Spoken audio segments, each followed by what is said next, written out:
Olá, amigos e amigas, eu sou a doutora Marta Tornavoy, me dedico à medicina preventiva e nesse vídeo nós vamos falar de dois itens muito importantes para você ter uma saúde plena, cuidar bem de você.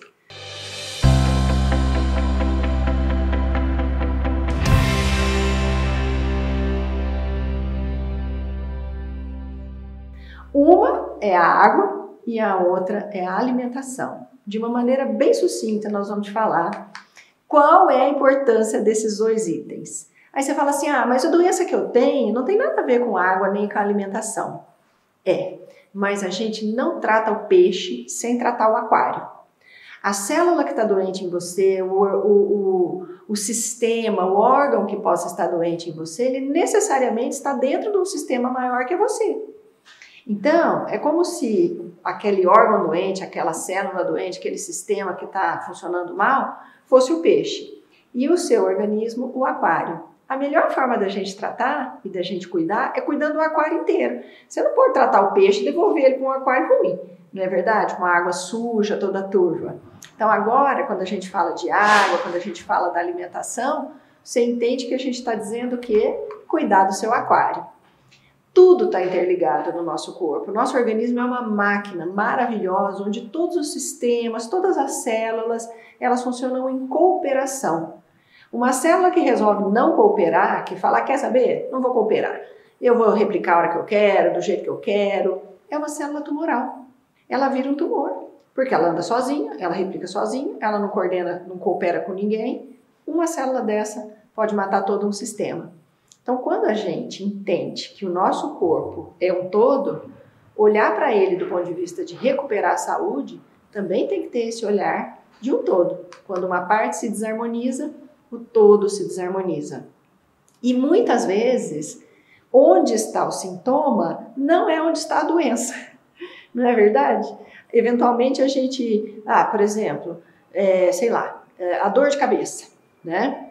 Eventualmente a pessoa não tem nada na cabeça, ela tem o quê? Uma intolerância alimentar, ela tem alguma coisa de fígado, ela tem alguma coisa gástrica, ela tem uma tensão muscular. E a cabeça mesmo vai lá, faz tomografia, não tem nada. Então, pensa nisso. O sintoma, ele é sempre um alerta, que é para a gente olhar e falar assim, onde está o problema? Se você tem um carro e de repente tem uma luz que pisca no painel, você não vai no mecânico e fala assim, apaga essa luz no painel porque isso está me incomodando. Não. O que você fala para o mecânico? O painel do meu carro está piscando. Veja onde está o problema. É exatamente isso que a gente tem que fazer no nosso corpo. Se eu tenho um sintoma, vamos buscar aonde está o problema. E a prevenção é muito melhor do que tratar. Prevenir é melhor do que remediar, né? Claro que se você está doente, você tem que tratar, tem que ir no médico, tem que ir no profissional de saúde que te cuide. Mas o que é bacana? É você cuidar antes, para você não adoecer. Quando você tem um bem, você não trata dele para ele durar? Você compra um carro, por exemplo. Você não cuida, leva no mecânico, faz revisão, troca o óleo e tudo para ele durar? Você não vai fazer isso com o seu bem maior, que é o seu corpo e a sua saúde? Vai, né? Então a gente está aqui para contribuir nesse sentido, tá? Então a água. A água, gente, é a coisa talvez mais importante para o nosso corpinho, porque a gente é, em média, 70% de água. Já parou para pensar? Veja quanto que você pesa e vê 70% disso quanto que é. É muita coisa.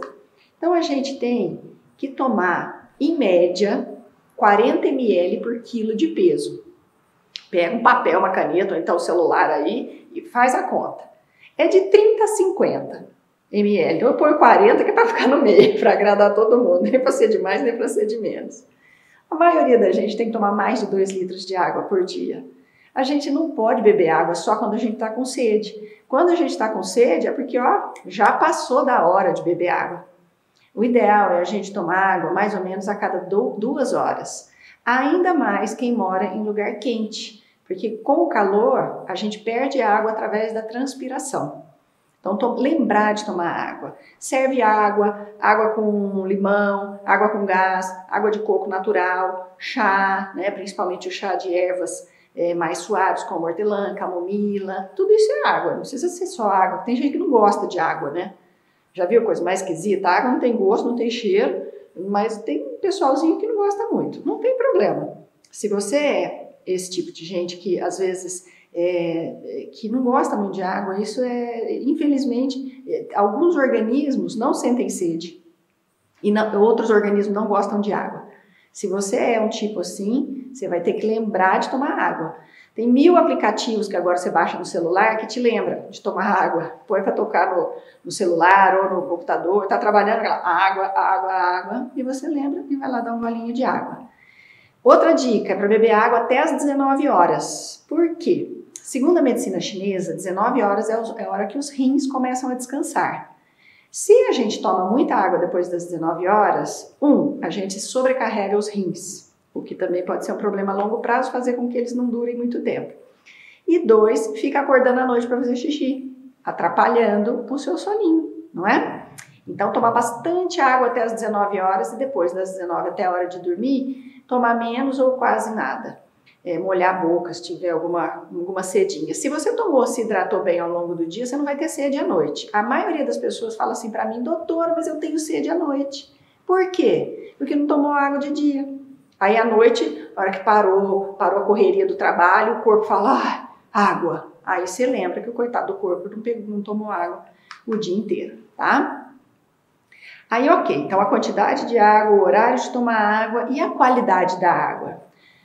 A água tem que ser pura, uma água boa, uma coisa que você deve investir num filtro bom, porque hoje em dia a gente usa água, né, que é tratada, reciclada e acaba tendo alguns produtos químicos, até para matar bactéria, cloro, importante um filtro que consiga filtrar tudo isso.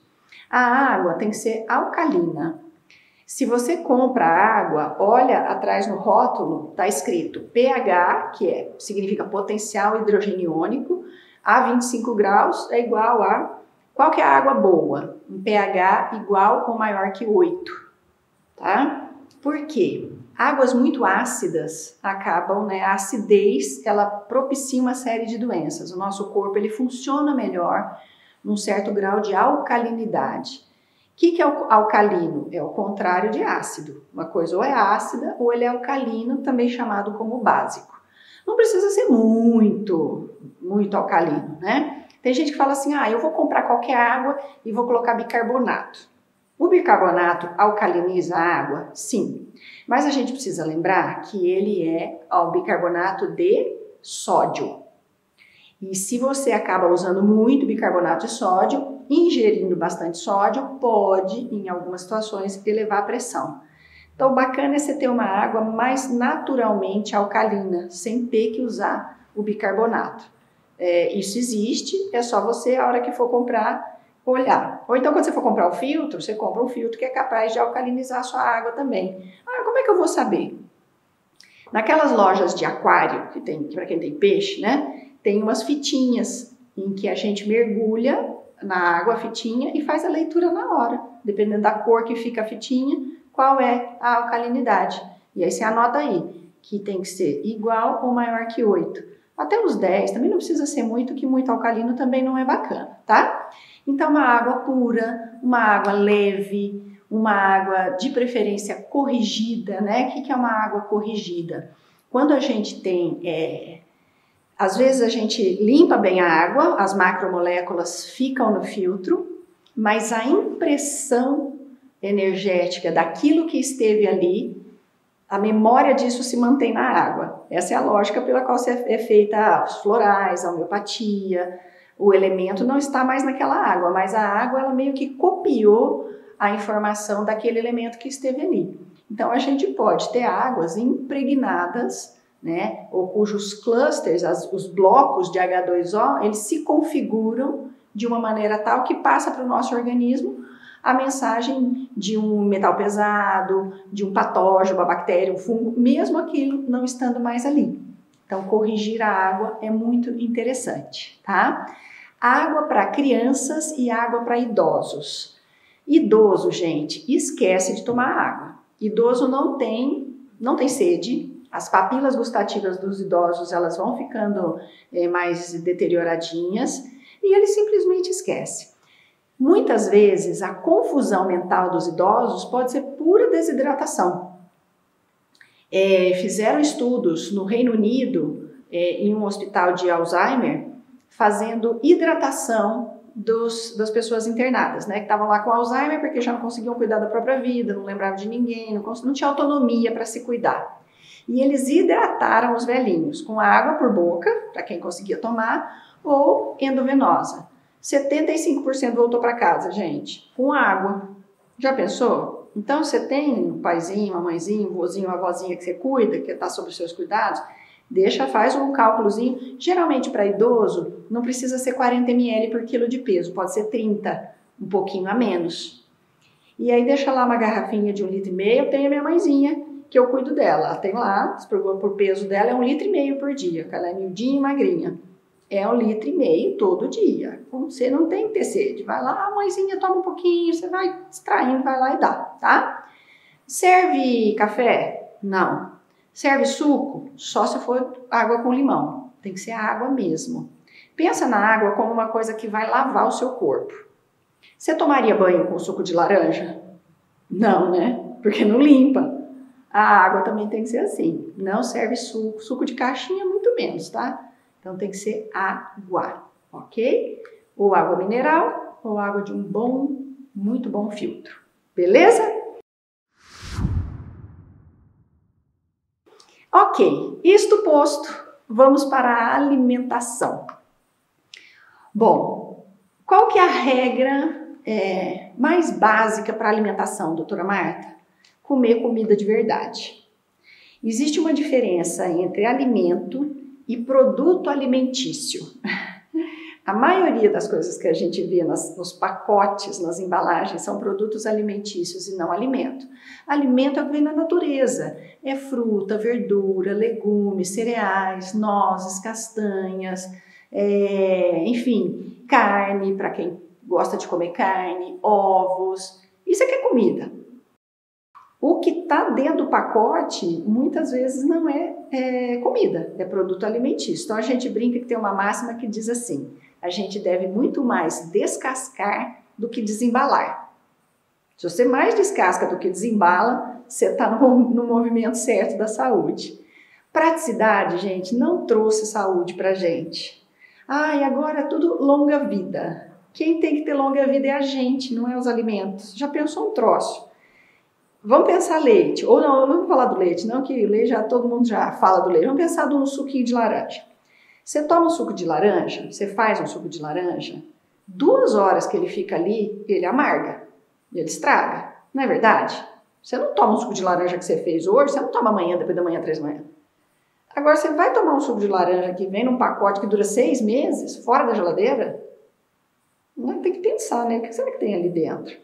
Tudo bem, uma vez ou outra, você está no corre, você passa e pega para comer, ok. Todo mundo precisa, enfim, viver e estamos lá, gente, não pode ser tão radical. Mas no dia a dia, pega a laranja, criatura, espreme, é 2 minutinhos. Melhor ainda, comer a laranja com bagaço, né? Então, come o que está da natureza. Eu tenho preguiça de lavar verdura. Tem verdura lavada no supermercado. Hoje em dia, né, tem muito supermercado que você vai lá, você compra verdura lavadinha. E o que você pode fazer também? Tira um dia da semana.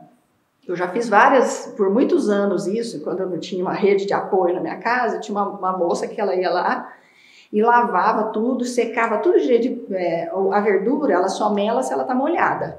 Se você lava, seca bem ela, põe naqueles centrífugas, depois passa um paninho, coloca no envelopinho plástico, dura na geladeira uma semana. Alface, agrião, rúcula, couve, você pega aquilo fresquinho e vai comendo. Não tem problema nenhum, tudo é uma questão de você se organizar, né? Aí uma carninha que você pode congelar não é o problema. O problema são os outros conservantes que não é natural. Então, congelar é uma boa forma de organizar e guardar os alimentos. Então, você pode, por exemplo, tira um dia na semana, ou você contrata alguém, cozinha, lava as verduras e deixa lá na geladeira e congelado. E depois você vai comendo. É muito mais fácil do que tudo artificial. O nosso corpinho, ele chega a dar um limite, não é? E aí você fala assim, tá, então comer bem é legal, mas eu também tenho, sabe, doutora Marta, aquela boca nervosa. Sabe boca nervosa? Toda hora tá querendo comer? Isso é uma coisa muito interessante da gente estar ligado. Tem uma frase do Djavan que eu gosto muito. Numa música dele ele fala: nem que eu bebesse o mar, eu encheria o que eu tenho de fundo. Então existe uma grande diferença entre fome e vontade de comer. Porque na maioria das vezes a gente come muito mais do que a gente precisa. E a ciência já mostrou que quem come menos vive mais. Menos calorias, né? Mais nutrientes e menos calorias. Hoje em dia, a sociedade nossa, ela come muita caloria e pouco nutriente. Por exemplo, sei lá, uma rosquinha doce. Aquilo tem farinha e açúcar. Não tem grandes nutrientes, mas tem muita caloria. E eventualmente é gostoso? Ninguém vai falar que não é, né, gente? Se fosse ruim, não vendia, não é? Mas a gente precisa ficar esperto para, eventualmente, se permitir uma guloseima, mas no dia a dia, comer mais com a cabeça do que com a emoção. Qual que é a diferença entre fome e vontade de comer, gente? A fome, ela é uma reação física, né? Você tem uma barriga roncando, você tem, às vezes, uma sensação de hipoglicemia, uma certa tremedeira, você tem uma sensação que é persistente. Se você não comer, você vai ficando com fome, né? Ela vai até se intensificando. E ela não é seletiva. Na hora que você está com fome, qualquer coisa que a pessoa te der para comer ou que você encontrar, você come, né? Isso aqui é até o problema, porque a gente tem que fazer um planejamento alimentar. A vontade de comer, não, ela vem depois de uma reação emocional. Por exemplo, recebi uma notícia ruim, ai, que vontade de comer um brigadeiro. Se alguém te distrair, vier te contar uma notícia boa, fazer você sorrir, contar uma piada, você esquece do brigadeiro na mesma hora. Isso não é fome, porque você foi seletivo, você esqueceu, ela não se intensifica. Por exemplo, você acabou de comer, você tem aquela sensação de fome, de vazio. Dali a pouco você começou a trabalhar e esqueceu. Essa fome não vai se intensificar, porque isso na verdade não é fome, isso é vontade de comer. E geralmente ela é seletiva. E ela é seletiva para as porcarias, né? Ela não é essa. Ninguém fala assim, ai, vontade de comer um pé de alface. A pessoa já quer logo, sei lá, uma trufa, um brigadeiro, alguma coisa que tenha esse sabor infância. A gente tem um paladar muito infantil. A maioria das coisas, se você for reparar, o pão que a nossa avó comia era um pão muito mais duro. Os trigos, todas as massas, elas eram mais consistentes. Agora é tudo molinho, tudo fofinho. Vale pensar nessa situação. E tudo se educa. Se você tem um paladar infantil, né? Por quê? Porque foi ensinado, às vezes é uma coisa de família. Nossa família tem uma tradição de comida, né? Dependendo, por exemplo, os italianos comem mais massa. Se na sua família tinha aquele hábito de comer mais isso ou aquilo, você pode se reeducar. Isso faz parte da gente virar adulto, tá? Eu não sou contra a gente... comer é um prazer. Eu não sou contra isso. Eu não acho que a gente tem que se privar de tudo na vida. O que eu acho é que tem que ter bom senso. O bom senso é o seguinte: na rotina, coma bem. Porque o que faz mal não é o eventual, é a rotina. Se você todo dia come bem e eventualmente você faz uma extravagância, come um doce daqueles bem melado, sei lá, né, vai numa festa e se acaba de comer, o seu corpo lida com aquilo de uma maneira. O problema é todo dia, de manhã, de tarde, de noite, você comer uma porcaria. Todo dia comer coisas que o seu corpo vai ter um trabalhão para digerir e não vai ter de volta nutrientes que o beneficiem. Isso é uma coisa interessante para você pensar. O quanto eu vou ganhar com essa alimentação? Quanto ele vai me custar para digerir? E o que ele vai me dar de nutriente? E não viver só de prazer. Prazer é bom? Sim. Comer é um prazer? Sim. Mas você tem que ter isso na mente, que você está alimentando a máquina mais importante da sua vida, que é o seu corpo. E isso serve para toda a sua família. Você tem filho pequeno, já vai ensinando desde criança. Criança não sabe o que é o açúcar, gente. Se você não der, ele não vai saber. Um dia ele vai aprender. Mas aí, se naquela base infantil ele aprendeu a comer bem, muito provavelmente é isso que vai ficar, né? Então, se você está educando uma criança, pense nisso, faça essas escolhas. Se você é um adulto agora e foi uma criança que, enfim, né, já já foi criado com alguns vieses alimentares, agora você pode se mudar, porque agora quem cuida de você é você mesmo. Pensa nisso. Investe na água, boa quantidade, boa qualidade, em alimentos de verdade, que são os que vêm da natureza. Isso são duas coisas básicas para você ter saúde e disposição. Nos próximos vídeos a gente vai falar mais sobre como ter uma saúde plena. Até lá!